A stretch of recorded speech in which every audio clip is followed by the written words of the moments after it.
Nadie desconoce que el inconmensurable poder del que dispuso Hitler no tuvo parangón durante varios años. Al mando de sus soldados, sembró el terror en todos aquellos que se atrevían a desafiarle. Sin embargo, lo que es menos recordado es que el mandatario nazi sentía una obsesión enfermiza por las reliquias debido a que, según pensaba, su poder le ayudaba a mantener en alza su imperio.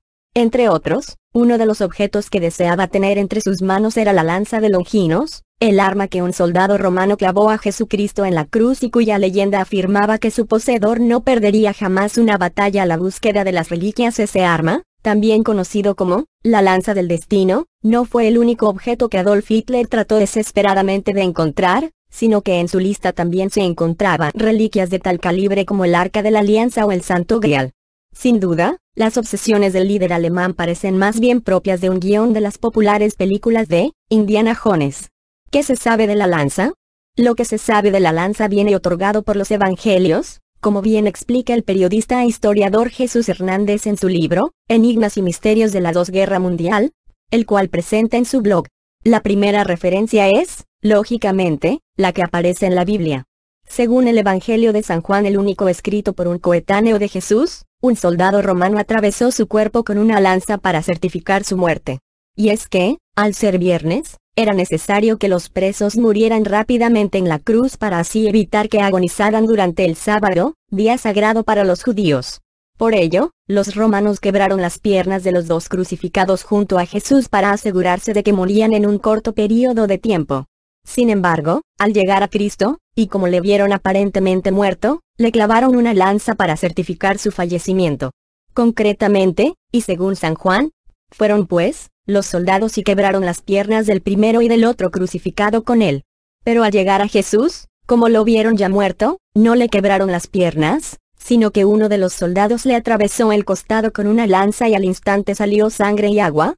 Capítulo 19, versículos 32-34. Tras el milagro, Longinos se hace cristiano según varios evangelios. Este soldado era un centurión romano. Se especifica que su nombre era Cayo Casio Longinos y que sufría una ceguera parcial que casi no le permitía ver. Pero la sangre de Jesús que le salpicó a los ojos cuando le clavó la lanza obró un milagro, recuperando la vista en ese justo momento. El agradecido Longinos decidió convertirse al cristianismo, sentencia el historiador. A partir de este episodio, el paradero de la lanza se perdió de forma oficial.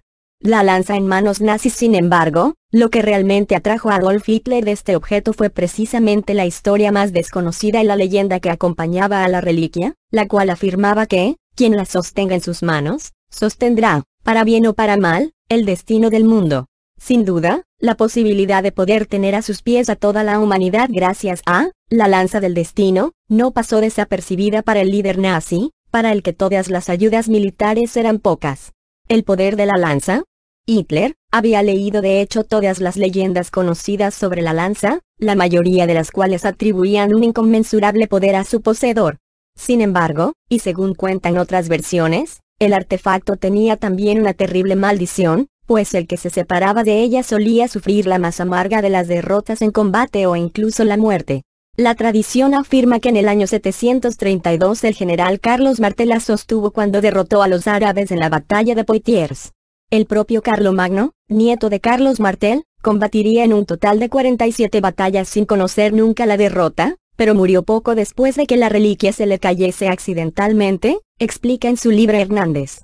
Sin embargo, no fue el único. Lo mismo le sucedería a Federico I Barbarroja al partir hacia Jerusalén durante la Tercera Cruzada, cuando se disponía a vadear un río en la actual Turquía cometió el error de dejar caer la lanza. Poco después cayó al río y se ahogó, sentencia el experto.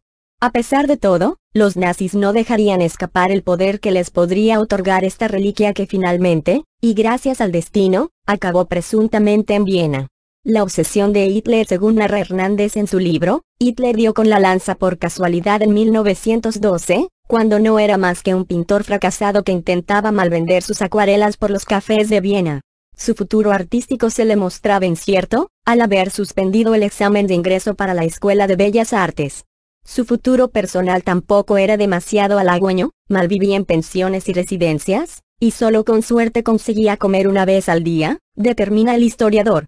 Un día, el joven Adolf, de tan solo 23 años, No tuvo más remedio que entrar en el conocido Museo del Palacio Burg para refugiarse de una fuerte tormenta, y allí hallaría su destino. Deambulando por las salas, centró su atención en un objeto singular. Sobre un manto de terciopelo rojo se le ofrecía la visión de una reliquia cristiana de gran poder místico perteneciente al tesoro imperial de los Habsburgo, la lanza de Longinos. Se trataba de una punta de hierro de poco más de 50 centímetros de largo. La hoja estaba partida y presentaba una reparación con un alambre de plata. En el centro podía apreciarse la cabeza de un clavo y una banda de oro con la inscripción Lancea et Clavus Dominus, la lanza y el clavo del Señor. En su base se observaban unas pequeñas cruces de bronce, explica el periodista. Investigó la historia en busca de poderes mágicos. Hitler quedó fascinado por el objeto y se obsesionó con su historia, la cual investigó junto a su entonces gran amigo Walter Hohenstein. Ambos se enfrascarían en el estudio de los poderes mágicos que aquel objeto atesoraba, determina el periodista. Según destacaría Stein posteriormente, Hitler le explicó sus obsesiones y él no pudo más que quedarse asombrado con la enorme ambición del joven Adolf. Hitler estaba convencido de que tenía un alto designio que cumplir. La posesión de la lanza sagrada podía ser el instrumento necesario para hacerlo realidad. El experto en ocultismo no tomó demasiado en serio a aquel artista fracasado, pero años más tarde aquellos delirios de grandeza se harían tristemente realidad, expresa el experto. El robo de la lanza 26 años después, en 1938, Hitler ya se había convertido en el líder del nazismo y de toda Alemania tras subir al poder democráticamente. Sin embargo, y a medida que su poder iba aumentando, sentía una necesidad cada vez mayor de poseer la lanza del destino. Ahora entraba triunfante en Viena, la ciudad en la que había vivido como un vagabundo, una vez que el Tercer Reich se había anexionado a Austria, destaca Hernández en su libro. En la tarde del 14 de marzo de 1938, Hitler entraba acompañado del jefe de las SS, Heinrich Himmler, con quien compartía aunque en menor medida el interés por el ocultismo, en el Palacio Burg, destaca Hernández. El deseo del líder nazi estaba a punto de hacerse realidad. La lanza, en sus manos, el Führer se dirigió directamente a la sala en donde se custodiaba la deseada lanza. Himmler salió de la sala, dejando a solas a Hitler con la mítica reliquia. Allí permaneció más de una hora, ensimismado en sus pensamientos delirantes, alimentados por la visión de la lanza que ya estaba en su poder. Su sueño megalomaníaco se había cumplido, apunta Hernández en su libro. En cambio, Hitler todavía necesitaba llevarse la lanza del museo sin que pareciera un robo a Viena. Para ello tuvo una curiosa idea. Para darle una apariencia legal, la confiscación se ejecutaría en respuesta a la petición oficial realizada en Berlín por el burgomaestre de Nuremberg, Willy Liebel, para que el tesoro regresase a la ciudad que lo acogió antes de ser enviado a Viena, determina el historiador. Tras conseguir su objetivo, ahora los nazis debían proteger la lanza hasta que llegara a Alemania junto a las 31 piezas del tesoro austríaco que habían robado. Un tren blindado para custodiar las reliquias tardaron nada menos que 5 meses en preparar el viaje. Se requirió el empleo de un tren blindado, especialmente preparado para el traslado del valioso tesoro y que contaba incluso con aire acondicionado. El 29 de agosto el producto del saqueo nazi salió de la estación oeste de Viena en el más absoluto secreto. Fue transportado hasta Nuremberg en el tren especial, siendo escoltado en todo momento por tropas de las SS, señala Hernández. El gran número de molestias que se tomó Hitler deja claro el aprecio que le tenía a esta reliquia y el temor que le suscitaba que pudiera ser robada. Al día siguiente las joyas quedarían depositadas en la iglesia de Santa Catalina. Allí las recibió con todos los honores el burgomaestre. Más tarde se construirían 10 vitrinas especiales para exponer al público las joyas, incluyendo la lanza, destaca el periodista. La locura de Hitler con su preciado tesoro ya en Alemania, el líder nazi se sentía más que satisfecho. Sin embargo, no veía la lanza como una mera reliquia, sino que sentía una atracción especial hacia ella que sobrepasaba los límites de la razón. El Führer estaba convencido de que le había pertenecido en una vida anterior. Según confesó a Stein, la lanza contenía algún tipo de revelación mística, como si en algún siglo anterior ya la hubiera sostenido en mis manos, sentencia el experto.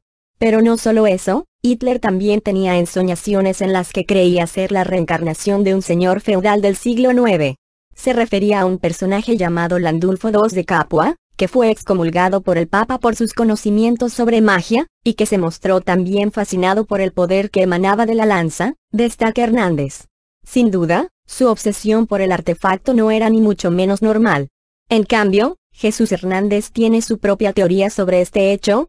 Lo más probable es que su obsesión por el arma naciese, no tanto por un recuerdo de su vida anterior, sino por su desmedida pasión por las óperas wagnerianas. Su favorita era Parsifal, en donde la leyenda de la lanza sagrada o la Heilige Lance en alemán tenía un papel central, junto al Santo Grial. Nunca sabremos si el poder que Hitler le atribuía al artefacto era real, pero lo que sí es cierto es que durante muchos años sus tropas fueron prácticamente invencibles.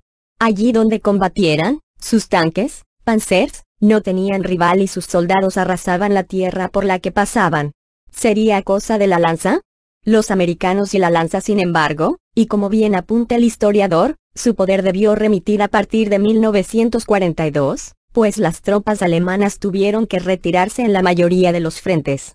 Por esa época la lanza ya había dejado de estar expuesta al público y permanecía empaquetada en un refugio antiaéreo excavado en la roca y situado bajo el castillo de Kaiserburg, en Nuremberg, señala Hernández.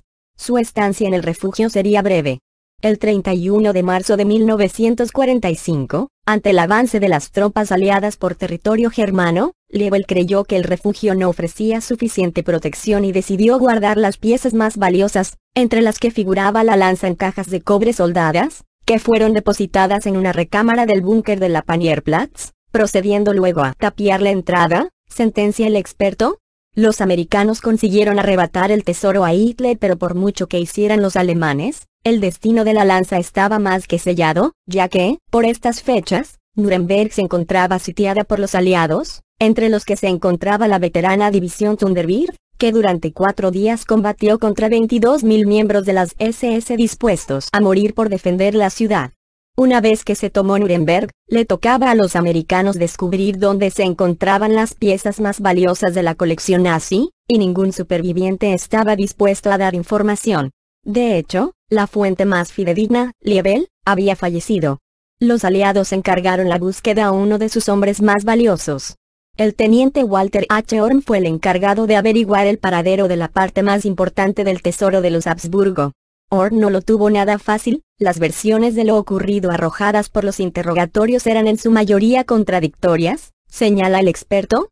Pero, tras muchos interrogatorios, el oficial descubrió dónde se encontraban las joyas de manos del Dr. Fries, un funcionario nazi. El 7 de agosto de 1945, los norteamericanos se introdujeron en el interior del refugio antiaéreo de Panierplatz. Una vez allí, Fries indicó el punto en el que debía derribarse la pared de ladrillo. Lo habían conseguido, habían arrebatado el tesoro a Hitler, y lo habían hecho 3 meses después de que el líder nazi se suicidara. Un mito destruido. La versión de Hernández contradice radicalmente la expuesta por algunos historiadores, que afirman que fue justo en el momento en que la lanza fue robada cuando Hitler se disparó en la boca. Este hecho, añadiría más misterio aún a la supuesta maldición que perseguía a esta reliquia, pero el periodista lo considera inverosímil. No hay duda de que este espectacular desenlace de la Segunda Guerra Mundial merecería ser cierto, pero hay que ceñirse a la realidad histórica y dejar constancia, para decepción de los aficionados al ocultismo, que ese hecho no se produjo hasta mucho después de la muerte del Führer, destaca el historiador. Pero la historia del artefacto aún no se había acabado, pues, a pesar de que los norteamericanos se comprometieron a enviar la lanza a sus legítimos dueños en Austria, apareció en Los Ángeles un año después. Además, el misterio aumentaba, pues el Museo de Viena tenía también una similar. Las fuerzas de ocupación norteamericanas en Austria quedaron en una situación muy incómoda, a la espera de una investigación para saber si el tesoro hallado en Los Ángeles era auténtico y, por lo tanto, las joyas que habían guardado eran una falsificación, afirma el historiador. Sorprendentemente, la comprobación no llegaría hasta casi un año después. En 1946 se abrieron por fin las cajas que contenían las piezas del tesoro en Austria y se compararon con las fotografías que se habían enviado desde Estados Unidos. Como no podía ser de otro modo, los funcionarios encargados del estudio llegaron a la conclusión de que las piezas verdaderas eran las que se encontraban en Viena, determina Hernández. A pesar de todo, nunca sabremos dónde se encuentra realmente la lanza o si este arma de Viena es la que fue usada para atravesar a Cristo, pues existen